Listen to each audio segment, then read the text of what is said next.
In Harriet, we are gifted with the opportunity to see wealthy, free blacks, as well as life on the plantation. How important was it for you to show the spectrum of life in this particular time period? Because oftentimes we just see the chains. Right.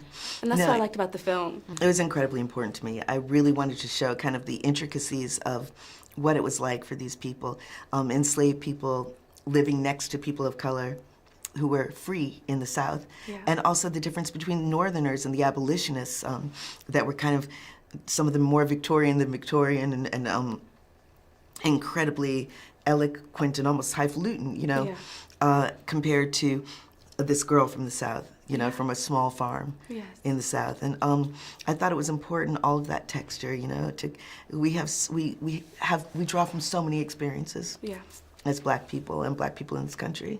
Yes. Now, in the film, you know, there's not a mockery made of faith in the film, which is something I personally appreciated.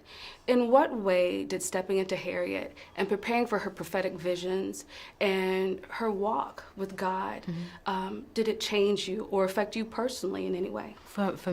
Because I do have a faith and I do believe in God, this gave me was a chance to really explore that, really explore my faith, like open myself up to being less, I guess, less bashful about it, less embarrassed to talk about it. In talking about her in this process, I've been able to like express the fact that I do believe in God, and you know, it gave me a chance to really explore what it is to pray, pray real prayer, you know, ask for things. Certainly, like I wanted to make sure that the space was good for her. I wanted to make sure that we were all safe. I would pray for us all in the cast, all in the crew, and I would do it without being ashamed. And like, you know, that for me is a new thing, because I guess in this business sometimes people frown upon it, and I get a bit bashful about talking about it. So this was just a wonderful opportunity to see that and to feel like I was safe enough to do that. Now, in Harriet, we get the opportunity to see a bit of America's legacy, especially of white men and their infatuation with Black bodies.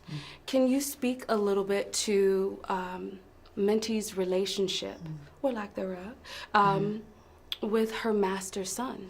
What I think it was interesting in doing all this research about the lives of enslaved people is that often the enslaved children and the master's children were allowed to play together until a certain age, right?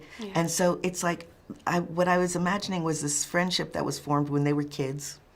You know, I looked at pictures that were incredibly haunting of children, enslaved children, playing with the little white kids, and they're using them as they're playing with them, but yet using them to serve their purposes. And there's a really haunting photograph of I think it's a little girl on a young girl, her back, and it frightened me so much. And so I thought they had this weird relationship from childhood, and then as they grew up and they're separated and not able to express, of course it's not normal friendship, somehow he feels that there is this friendship and this tie between them. He has feelings that he can't explain, you know, but the primary feeling of his is that she's a possession, she's his.